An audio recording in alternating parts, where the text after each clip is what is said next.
Hello again. If you live in a major city, it seems like a new transportation mode is popping up every week. From sea bubbles to scooters, from autonomous cars to personal drones, the mobility revolution is coming up full gear. And there are three elements shaping this revolution: electrification, autonomous driving, and digital mobility. And Valeo is at the heart of all three. So to tell you more about the technologies driving the mobility revolutions, I give you the CEO of Valeo, Monsieur Jacques Aschenbroich, and Les Echos' David Barroux.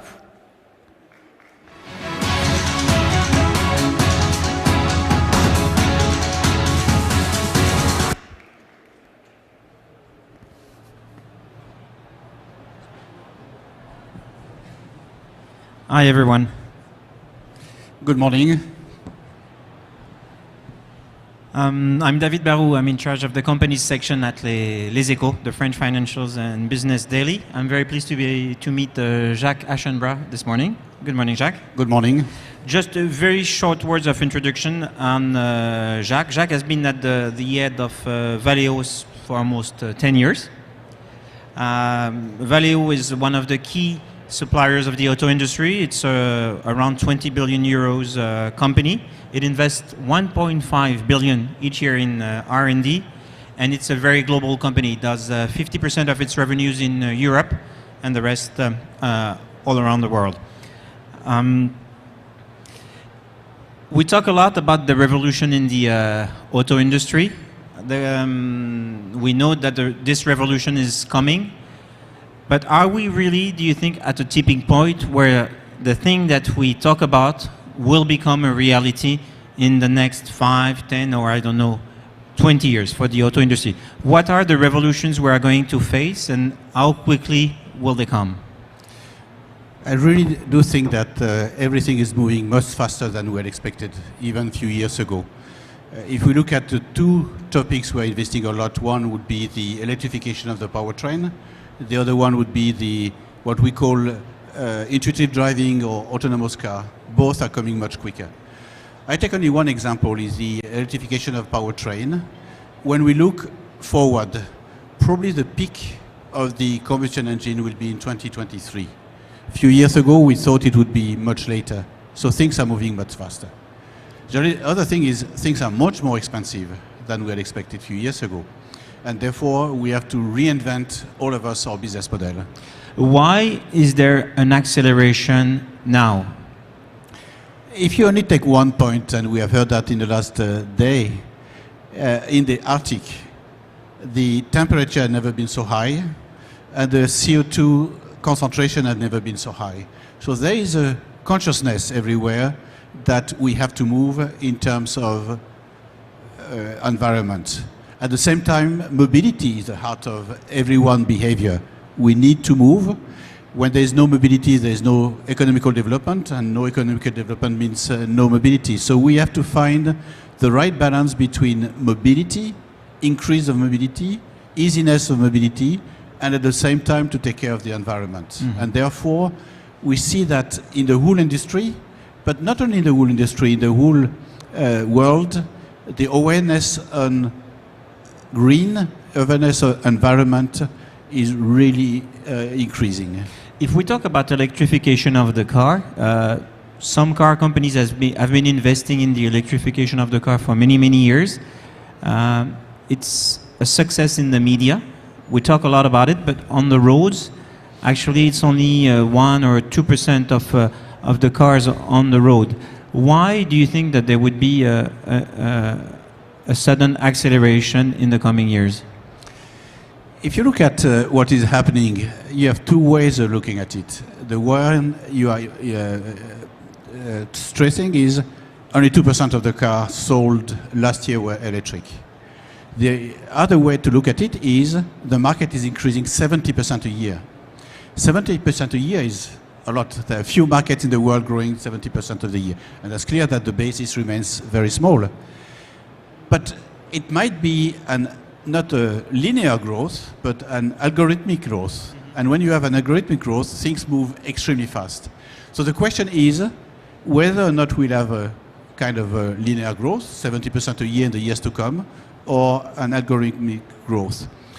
And if you look at what our customers are saying, you probably heard that a few of our German customers in the last days said that in 2039, 2040, they will not sell anymore any car with the present traditional internal combustion engines. And they speak about battery electric cars, about fuel cells, about synthetic fuel. So lots of innovation are happening in our world, and we need to be at the top of those innovations. I'm sure that you agree with your customers, but when do you envision that maybe more than half of the sales of the cars will be at least partially electric? Is it in 5 years, 10 years, 20 years? I really do think that electrification, that means mild hybrid and hybrid, that means a part of electrification of the powertrain will be before 2030. The other big challenge for the auto industry is the car will become more and more autonomous. And there is a debate between those who think that the goal is to reach what is called level 5, a totally autonomous cars, and those who think that actually it's more a step-by-step incremental innovation, but it's not going to be a total revolution. Where do you stand on that point? Do you see a totally different future that is not that far, or do you think it's just that the car will become safer with just a few add-on? No, both markets will exist at the same time. Autonomous car and fully autonomous car already exist. You know that one of the GAFA, Waymo, Google, is already launching a service with a full autonomous car. The regulation implies that you still have a safety driver in the car, but the car is fully autonomous. And we are working with all those robo-taxi companies, and the improvement being done every year is tremendous. And that will exist. And at the same time, you have robo-taxi moving in the streets, and you'll have a step-by-step increase of the autonomy of the autonomous car. Or that's the reason why we call that intuitive driving more and more. So you'll have at the same time cars with a level 5, level 4 or 5, but probably 5, and improvement of the existing cars with more and more safety devices and more autonomous. You don't want to drive a car in a traffic jam, and therefore you can relatively easily give the responsibility of driving the car in the traffic jam to your car. So that is what we call level 3. If you look at those two revolutions, electrification and autonomous driving, it will have an impact on the cost of the car. Does it mean that cars in the near future will be much more costly, or do you think that the technology will be able to absorb the evolution of the cost, and that the average price of cars will actually stay the same as we've seen, for example, in the computer industry or the television industry, where there are improvements but prices stay more or less the same? I think we should differentiate between what is robotaxi and what is electrification or electric cars. A robotaxi is a very different business model. You will replace the taxi driver by a robot. So if the cost of the device is $30,000, for example, the profitability is probably 6 months, because you can run the car 2 shifts a day, and with no driving cost, no driver cost. And therefore the profitability of the investment is very, very fast. So therefore a robotaxi is a very, very different business model. If we go for electrification, electric cars, the goal has to be that that car, in terms of total cost of ownership, that means the cost for the one customer that is going to buy the car, the upfront cost, which is renting the car or buying the car, plus the maintenance costs, has to be less expensive than what we have today. And we see that probably in some years, is it 3 years, is it 5 years, I don't know, but the cost of ownership, total cost of ownership of electric cars will be lower than what we have today, even for diesel cars. So the business model will be a bit different. We're used to pay a car that is quite expensive, then we pay for gas and maintenance. Maybe tomorrow the car will be slightly more expensive, but we will save on fuel and we will save on maintenance. And exactly. And there are more and more models where you don't buy the car, but you rent the car, which means that you have the car the ownership of the car will be different. You rent the car, and we go more and more in a world where ownership and renting of devices will be competing against one another. So it means even the car industry is moving from an industry type to a service type of companies. We'll have a competing world where new entrants, when you see Waymo or Uber or Lyft or other such digital company wanting to operate some digital mobility, and the car makers, which were traditionally producer, conceptor, and producer of cars, and they want to go to that mobility as a service. So we shouldn't think that only newcomers will operate those digital mobility, but probably some of our traditional OE customers will enter that business successfully and will be able to enter the mobility as a service. Before we talk about the competitive landscape for you, a question on incentive and how states are funding this transition to electrification. My guess is that today the car is a cash cow for governments. They tax fuel, they tax road, the car industry is actually making money for states. And right now, states, government are pushing the electrification, so they are subsidizing the cars. Do you think that this will be able to go on for long, or do you think that at one point they will stop? We've started to see that in China, stop subsidizing, and that then it will increase the price and the affordability of the electrification? Definitely the states will stop subsidizing. It's not credible to imagine that in the world 100 million cars will be subsidized by $10,000. It will be 10, we have to make the calculation, but billions, yeah. billions of dollars every year. It's not possible. It's not a credible scenario. And we see that to start and to fuel that evolution, most of the states are subsidizing. It will stop. And it has to stop. And the industry have to make the cost of those new cars more cheap, but I should say cheaper than what we have today. If the industry is not able to do it, then the industry has a problem. But with the volumes, and we see that the devices we are in will reduce their cost. The battery, we see that the battery are reducing the cost, and therefore I'm absolutely convinced, and we see that with our customers and the dialogue we are having with our customers, that the cost of electric cars will go down significantly in the years to come and will compensate the subsidies that we receive, or they receive, or the consumer receive from the state. This changing world you're talking about, what is it changing for a company like yours? How do you have to adapt? What did you have to change? What kind of new choices or decision, maybe tough decision you had to make in the past, recently? We have changed a lot. You said that we spend 1.5 billion a year in R&D. It's more than 2. We spent last year 2.2 billion. So we need to increase dramatically our innovation, our R&D expenses. But at the same time, we need to find the right balance between growth, R&D, innovation, CapEx, and that is a long term, preparing the long term, and we are doing it, and at the same time be profitable, generate the cash. And what is the most difficult is not to put money and to fuel our R&D. What is the most difficult is to find the right balance between preparing Valeo for the long term, what we are doing and what we've been doing in the last 10 years, and at the same time generate enough cash and profit in order to fuel that growth. That is the most difficult, especially in the short term when the automotive market has been much more challenging.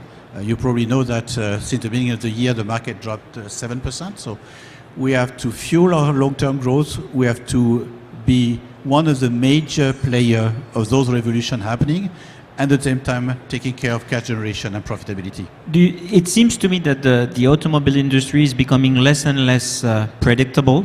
You don't really know how fast the new technology will be adopted, and you also have to make bets that are maybe riskier than they were in the past, because you have to choose the right technology, and it's not for sure that this is the technology that's going to win. It looks more and more like a tech industry in that sense.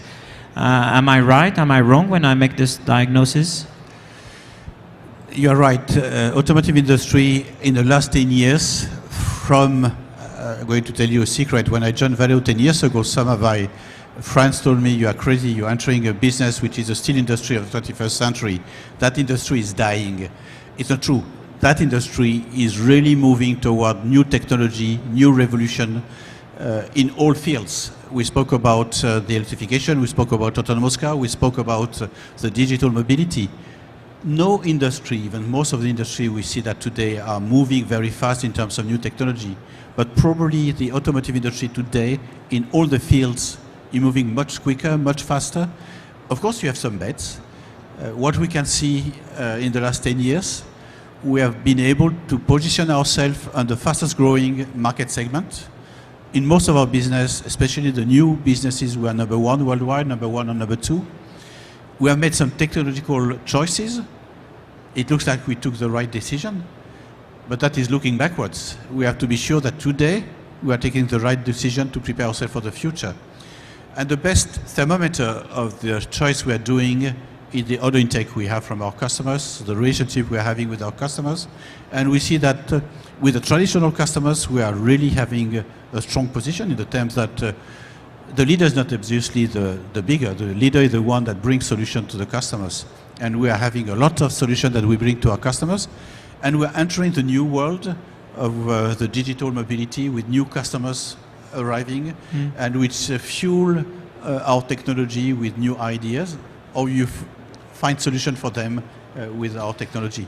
You talk about innovation, but if you look at what you sell, how much of your products are new and how much of your products are maybe old products that you've been selling for many years? Is the innovation something in your labs or already something that you sell? It's something that we sell. If we look at last year and the order intake, which is all the orders we got from our customers, 53%, if we exclude our joint venture with Siemens, Valeo Siemens, 53% of our projects were with innovation product that didn't exist in the last 3 years. And if we include our joint venture with Siemens, it's 60%. So we are really driving innovation inside Valeo and for our customers. It's part of DNO. Here at Vivatech, of course, we talk about startups. How do you work with startups? In the auto industry, it used to be that suppliers worked with the OEM, the car manufacturers, but it was a relatively closed world. Have you been able to open your labs and to work with startups? How do you approach those new type of companies? First, it's the fourth year we're here in Vivatech, and what I realized in those 4 years is how much the startup world is increasing in terms of importance in our country, in France, but for Valeo. And we see year after year the level of technology, the level of ideas brought by the startups. The one we welcome in our booth in Vivatech is increasing yearly, year after year. When you work with Waymo, when you work with Uber, when you work with Lyft, when you work with Zoox, which are all startups, we have been doing that since 6-7 years. We have been really having new worlds, new customers, new approach as a customer.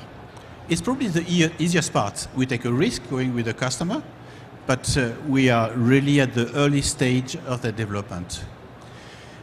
We have lots of partners where we think we have to work with them in order to fuel with their innovation, with their thought, with their new ideas, our own technology.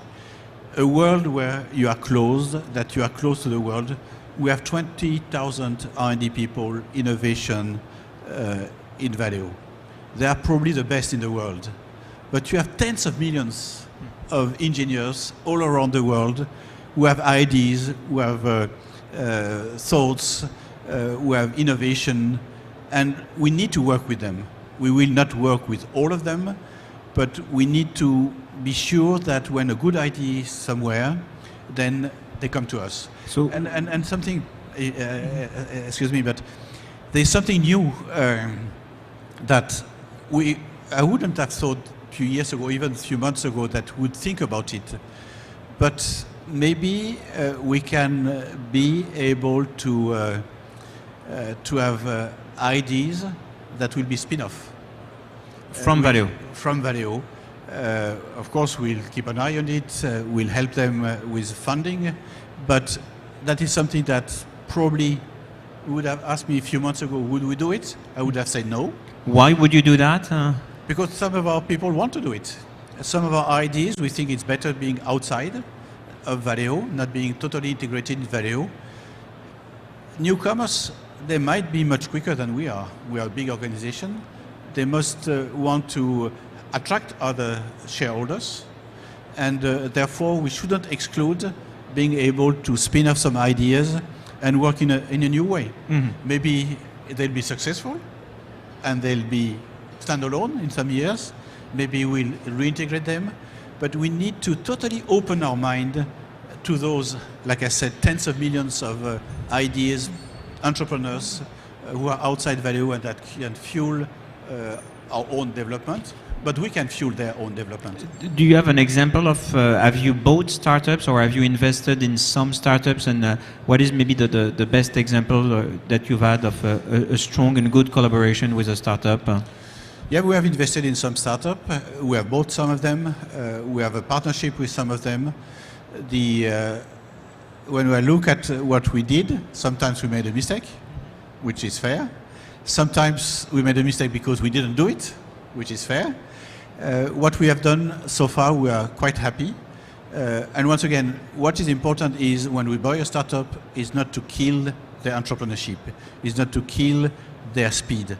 We need to integrate them in our system because we are a listed company, so we have to integrate them, but we have to give them enough freedom to move forward. And at the end of the day, what is important is how much success we have with our customers. With most of the startup we have invested in, we have the first orders.